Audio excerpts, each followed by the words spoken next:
I'm welcoming everybody to Vis Island, the pearl of the Adriatic. Today I'm taking you to one of Croatia's best kept secrets, Vis Island. The ferry ride itself is already an experience, but once you arrive, you will see why so many people fall in love with this place. Crystal clear water, quiet beaches, charming streets, and a relaxed island vibe that feels completely different from the crowded tourist spots. In this vlog, I will show you the best places to visit, some amazing views, and what it's really like to spend the day exploring this. So let's stop talking, start the adventure, and see what this incredible island has to offer. Hello everybody, today I'm in Zagreb. I just got here a few hours ago from the airplane. I arrived at the bus stations to the FlixBus, where I will go to Split for one night, and then I will go to the island of Vis, where I also will stay one night and I will visit. I never been there.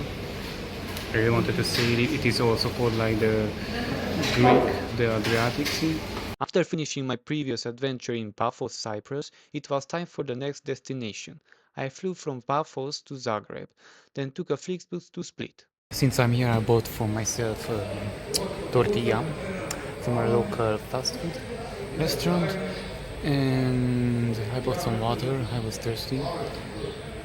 I had a bottle on the Paphos airport, but they didn't let me to get through the airport with it, so I was like thirsty for 4 hours. When I got here, I found a fountain, so a fountain of views. I didn't took any accommodation in Zagreb because I just got here at 3 p.m. in Zagreb airport, and from there I will go to Split, where I will sleep there because didn't wanted to spend more money here just because I got here too early, and I had the possibility to get there in 4 hours in Split, and from there I can get an accommodation, a hostel maybe, for one night. I finally got on the bus, and the journey to Split took around 7 hours. It was a long ride, but I knew it would be worth it. I arrived in Split well after midnight, so I headed straight to my accommodation to get some sleep before continuing the adventure the next morning. I checked into Hostel Dvor, where I paid just 45 euros for one night. It was tucked away in a quiet area with narrow streets, giving the place a really cozy atmosphere.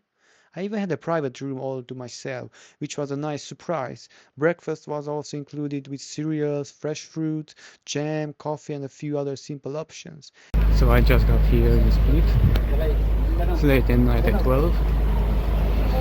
I found the hostel on the booking website. I hope it's still open, the check-in.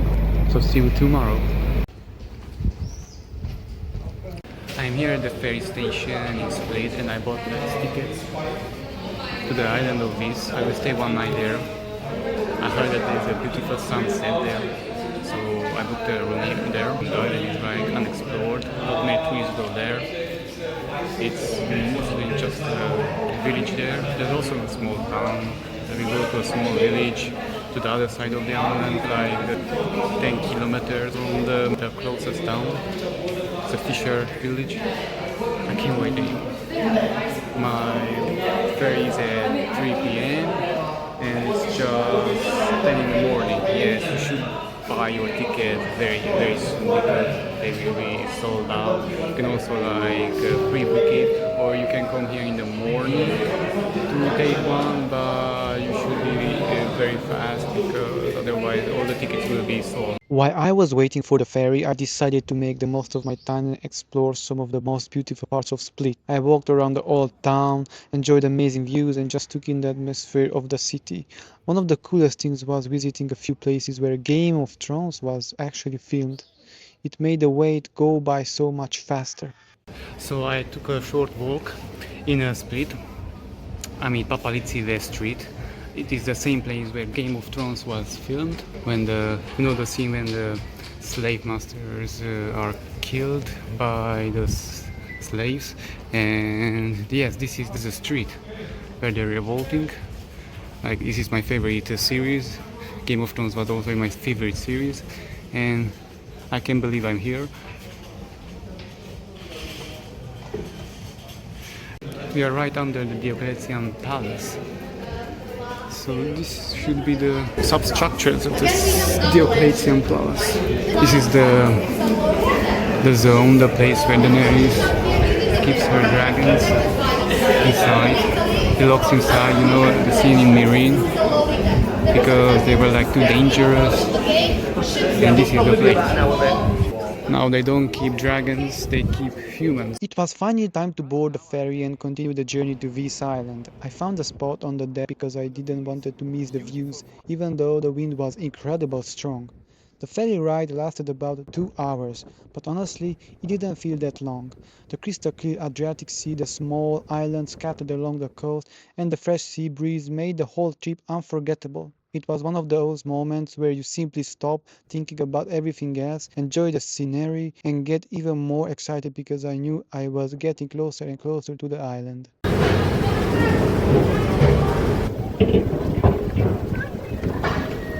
I'm inside the bus now. I just in the port. I'm going to Komiža. I won't stay in Vis, in the town Vis. I will go to the town of Komiža, which is 10 kilometers away from Vis.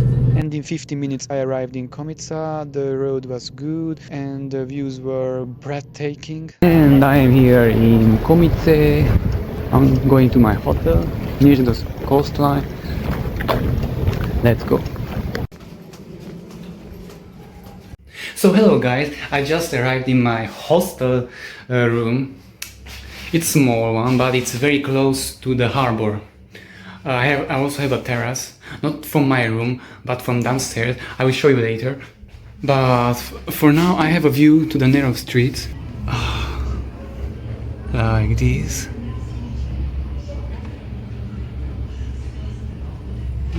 I also booked it from a booking website. It costed me 68 euros per night. I will stay here for one night because I don't think it need to stay much more here because it's a small town, balnearistic. So let me tell you like the story of Vis Island. This island was inhabited by Neolithic peoples first. Afterwards, tribal-like people, the Libanians, settled here. Afterwards, the Greeks, of course the Greeks, came here in the 4th century BC, and they made the city of Isa. They called it Isa. Afterwards, it was held by many powers like the Roman Empire, like the Venetian Republic, like the Napoleonic Kingdom of Italy, and Austro-Hungarian Empire, and last Republic of Yugoslavia. And afterwards he ended to Croatia. The town was founded by a tyrant, a Greek tyrant named Dionysius the Elder. He was from Syracuse, today Sicily. He established this town for its strategical point because he wanted a greater power in the Adriatic Sea. And afterwards other civilizations used it. And this is my terrace from outside. Look at the view. Come on, it's astonishing. Small town. It's a balnearistic town. It's mostly survives by viticulture, fishing and tourism. It's not very touristic, but it's a very big chance to get here once in a lifetime. I just got to the beach. The water is warm. The beach is much rockier. I'm waiting for the sunset to take the moment when the sun goes down. It's amazing. This island is very amazing. I can say the people are helpful, very kind. I will definitely come back here if I get the chance. Until then, I enjoy the sun. Very peaceful sun.